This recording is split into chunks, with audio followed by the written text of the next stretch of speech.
I wanted to touch on this when we were talking to Marvin, but when he was talking about when you beat him, he was mad that you beat him because of your age. I know. The young cats really have an issue with older cats beating them, yo. And you're out there with the gray streak and everything. Ageism is a real thing.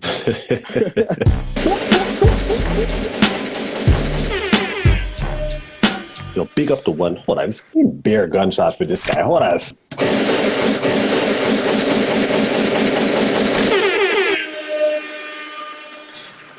Yo, Ato, it's really interesting seeing you in a setting like this. Why is that? Well, it's not very polished. It's not very posh. It's just alive. You forget I used to have a show every Wednesday? I remember that, but it was very clean cut. It was a very clean cut show. It was very Ato. I know you, dog. Not many people know this, but me and Ato did a couple podcast pilots together. They were actually pretty good. One of the most memorable arguments from the pilots was his top 5 sprinters of all time and my top 5 sprinters of all time. So let's hear your top 5. Just off the bat, right? Off the bat, yo. Everything's on the table, too. You can't have any Mount Rushmore until you say Bolt, Carl Lewis, Jesse. Oh, come on, man. You're getting too sentimental, dog. We're talking about... No. You're going to throw Jesse Owens in a race? Is he your top 5? Sorry. I'm sorry. This is like young cats when you start talking about NBA greats and they go, oh, wait, Wilt Chamberlain, you mean the guy in black and white? I'm not bad. We're tripping. Elgin Baylor, yeah, that guy. Yeah, him. Yeah, but Elgin would get crossed up, dog. I can't leave out Maurice. 100%. And Mr. Bottom Left here gets it. Mr. Bottom Left here. If you look at body of work, I had him in mind too. Yeah, he's in mine. You guys probably have Asafa or stuff like that, but I don't. I ain't gonna lie. I got Asafa in mind. Yeah, I got Asafa in mind. Individual Olympic medals. I'm sorry, I cannot. It's like Messi without the World Cup. I got Carl at like 7, maybe 8. And if you don't add Carl, you don't understand the 100 meters. Period. Point blank. So why would you put Carl at 7? All the things that he's accomplished. I like the fact that Carl was a real celebrity. He did the business side of it right. That's what I liked about it. He introduced the business of track and field, and that people don't really understand. Like before him, people weren't riding in limos, coming to the meet, and the type of personality he pushed the grain. You know what I mean? Nobody makes a living at sprinting until Carl comes around. That's facts. This facts. Is true. So I had to respect him. I'm sorry for the disrespect, Carl. I'm about to see. This isn't disrespect. That's why I'm like, that is the one person you cannot leave off the list. He was the first rock star. Okay, wait. In a one-off race, no rounds, are you betting against Asafa? See, but this is you can't do that. So if say, yo, we're racing now. We're racing now. Let's forget track and field for a while. Let's go to all the other GOATs. Who's the GOAT in soccer now? According to everybody. Messi. Okay. What about NFL football? GOAT. Ice hockey. Wayne Gretzky. What do all of them have in common that somehow you're excusing Asafa from? What do all of them have in common? Championships. It's true. I respect that. Only reason I pick Asafa for me is that I felt like he opened up the possibility of going faster for the very first time. He was the person that took it from that spell where it was dry and said, yo, we might be able to go 9.6, brother. Ato, almost 100 times 9 seconds? That's a lot, bro. 100. Who are you telling? But on the other side, he has no true hardware to show for it. That's a double-edged sword of it. You know what I mean? Not a knock, but it's the double-edged sword of it. You can tell Justin has some built up. You can tell Justin has some built up animosity towards Asafa Powell. You can see it. He came out. I'm taking Asafa in that list over Carl. You're kicking out the man with 2 Olympic 100-meter gold medals and the man who I am imagining them racing. That's the guy you're kicking out. I'm imagining them racing, and it wouldn't be close. Nah. And if it was a one-off race, it absolutely wouldn't be close. I want to emphasize the prowess athletically we have in track and field in comparison with football. So you see how they have the combine? If you take out all the football-specific exercises or drills or tests or whatever, and just leave it with the physical ability ones. I'm talking about 40-yard dash. I'm talking about bench press. I'm talking about vertical jump. I'm talking about broad jump. Track and field would really make those guys look stupid. Facts. And we could do a combine. Facts. Really. I think that would be entertaining. and we would embarrass them. You see some of them throwers getting under the bench press, Doc? I think it was Joe Kovac said, either in the lead up to the Olympics or this year, he said, number of NFL players who can outlift me, 0. And of course, everybody went crazy. Like, how can you say that? Have you seen his videos? And I'm like, I've been in both weight rooms. It's not close. And some of them are quick. Yo, you're talking about sprinters going over there taking positions. They better be chill before some of these throwers go over there and take some of these positions on the offensive line, Doc. It sounds cool to compare yourself with sprinters. Yeah, everybody want to be the fast guy. You want to be Exactly. the fast guy. And I love Tyreek. I have always said that is the one person who I look at in the NFL and I go, that's not a fair fight. His speed on an NFL field is just not a fair fight. But anyway, I don't understand why he picks these kinds of fights. It's like, I don't think you'll find a lot of people who will say that you're not the fastest guy in the NFL. So what are you talking about 5 years retired Usain? Are you crazy? DK is the one football player I respect. He brought his ass out. He did. That was real, dog. I respect that. You know who is never going to do that? Tyreek Hill. No. Nah. He's not going to come out and get smoked as well. Yeah, that's conversation. No. That's mouthpiece. Because trust me, when I do my meet, we're going to have that event. But you do the meet. We are going to have that event, and it ain't going to be no 100. Hold on. All of y'all has been talking. Hold on, you just going to throw the meat out there? You ain't going to talk about what exactly. What we doing here? What meat is this? Oh, really? I have 70 clients that play in the NFL now. I know how they think. I know how they train. He's flossing. He's flossing, guys. He's flossing. When you are out there and you are beating everybody else in practice and you're just dominating them, you look around like, there ain't nobody on this planet to challenge me. So you go to interview and somebody goes, yeah, well, what are you saying, Bolt? You're like, oh, please. Usain Bolt. You see me run by that damn safety? I'm the fastest thing ever. Big up the one named Devin Allen, the fastest player in the NFL. I watched that tape the other day. That is the worst disqualification in the history of sport. Oh, man. How we fix something like that, though? Because that's going to happen again. Unless it's getting I don't know. Let's hear some of you guys' alternatives for the false start rule. Take it back, bro. Take it back to where it was in the era of everyone gets one false start. The rule was changed to save time on television. Think of all the races since then. The Bolt strip off the shirt, the Devin Allen, all the stuff that happened at World this year, and you go, it's not saving any time. You know what I think? Let's go back to one to the field. One to the field. Yeah, but then one person's going to get a free shot at Vegas. Everybody can try it on the first one. If everyone's going to try to jump that gun, it's basically one gun to guess. Hold on, because with Justin's idea, we're going to be on TV for 20 minutes waiting for the start of 100, because he going to guess, and then he going to guess. Right. And then I agree, yeah. That'd be too long. Right. You used to try to anticipate, though, huh? I could. I didn't run in 2010. On the day I retired, the rule was one to the field. Yeah. So, how about this? I guessed in Sydney and guessed right. The joke about the Sydney start is I'm in lane 8, and back in those days, the gun would still come from the infield. I was like, man, my leg ain't right, and Maurice looks unbeatable. I have to guess. And I guessed right. So I'm thinking that secret's going to go to my grave, right? Somebody in Australia wrote a thesis on how I had to have guessed, because the sound hadn't gotten to me yet when I moved. right. And I was like, But I think I don't mind the guessing, yo, because you're rolling the dice, right? Yeah. It's as long as it's after the gun. If 9 people want to guess on the first one, okay, set, up, everybody stands up. Okay, now guess what? You can't say anything if you get thrown out. No, because everybody's been warned. Do you think if Bolt, when he false started, if he just went and stood behind his blocks, didn't take his shirt off, didn't do all the antics, do you think they still throw him out of that race? Yeah. Good question.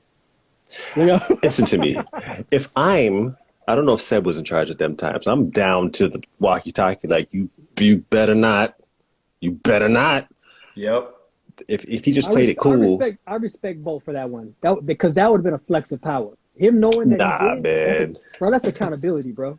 That's accountability. I think that's silly. That's a world championship final. If he had enough power to change everyone's perception in that moment, everyone saw him false start. He could have blamed it on noise, anything. Exactly. Everybody be like, all right, okay, cool. If Bolt is in Trinidad, he's good. If he's in Jamaica, he's good. If he's in Bahamas, he's good. If he's in he'd have been good at Oregon. He was too. in South Korea. if Usain Bolt says, look, Johan flinched, that's why I moved. It's Usain Bolt. They're not going to take him out of the race. There's no way. Those officials out there don't care about Bolt. Man gave me the sign language. It's very disrespectful. I have ears. Ato.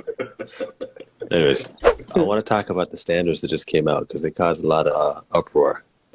Why? Now, okay, that's where I'm at with it. I don't have a problem with separating the super elite from the elite.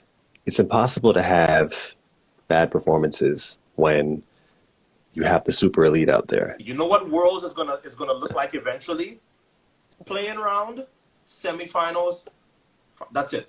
I think in my lifetime I'm gonna see when it's 2. That's one point. And the other point. I like that though. 2 hot rounds. Can you imagine what Eugene Worlds would look like if you're starting at the semifinal round? Let's think of what the 100 hurdles would look like. Sensational. I do like it. Definitely. I do like it. The whole sport will grow if the super elite gets a lot of notoriety. They're getting lost.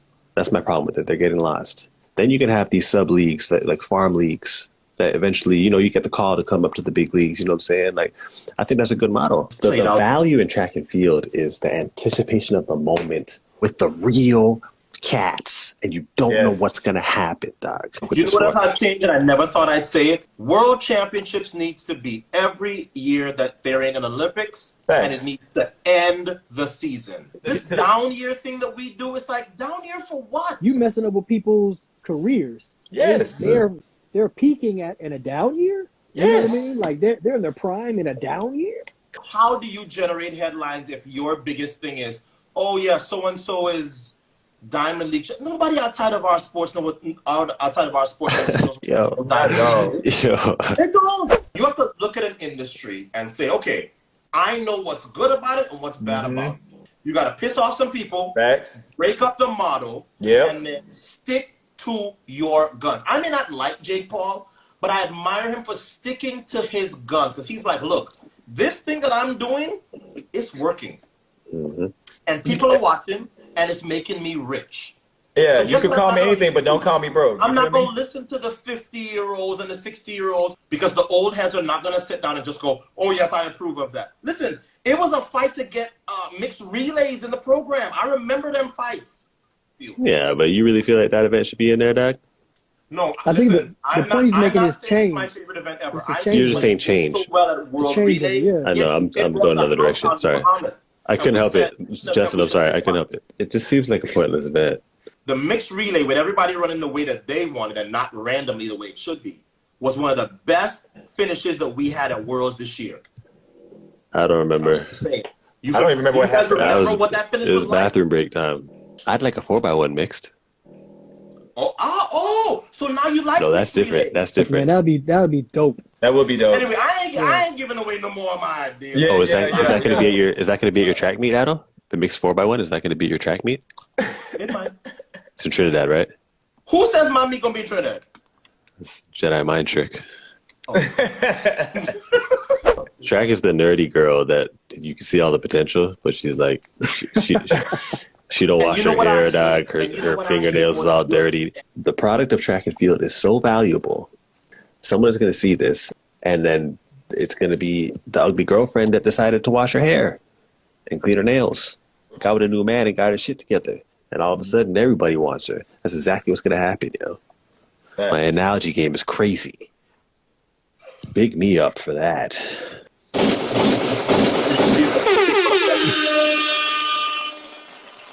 You should totally be a broadcaster.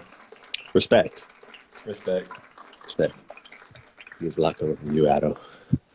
Ato Boldon, everybody. So Ato, you gonna run for president, man? What you gonna do? You gonna do that? You'll see. Ato, why is it indoors hyped?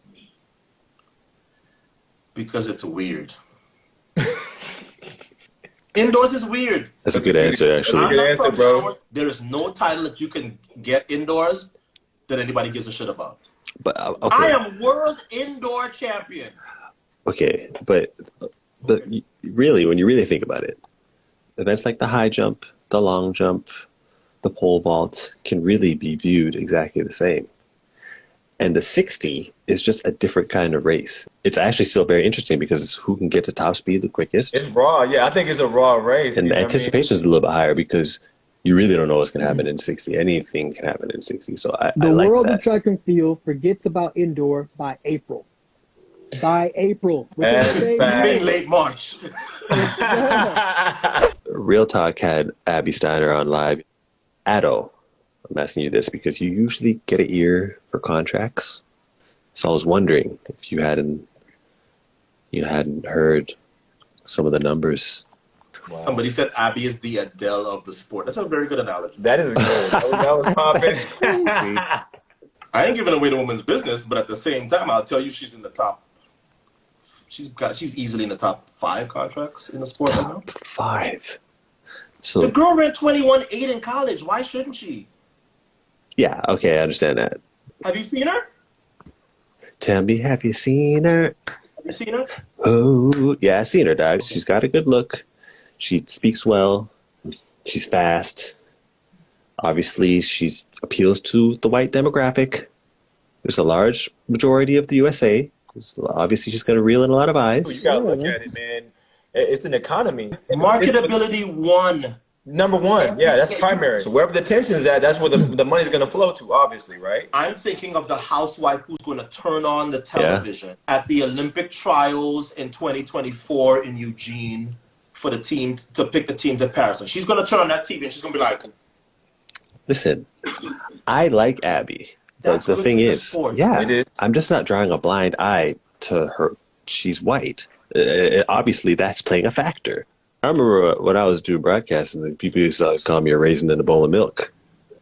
It was basically the opposite of that. It was the opposite of that. Listen, if you'd have told me when I started my career, there is a man from China, shorter than you, that is going to run 6'3" en route to running faster than you've ever run in your life. I'd have been like,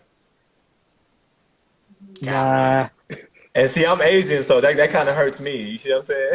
but one of the things that I was told was, there ain't gonna be no Abby Steiner because there ain't no white girls that run no race like that. And it's like, that's bullshit. Su Bing-Qian is so much bigger than he understands. Yes. Because 20 years from now, there's going to be some Chinese Olympic champion or medalist that's going to say, I saw Su Bing-Qian run and I went, that's what I want to do. It's the same reason why Abby Steiner is important. Now it's time to say goodbye to all my Negro friends. Don't forget Blasian. Don't forget my and Blasian. Tell NFL wide receivers. Just chill, man. Like, just know your place. You guys do your thing, and we do our thing. A lot of us could have went and played football if we wanted to. You know what I'm saying? But we didn't want the easy route. Bars. Bars. Big meat.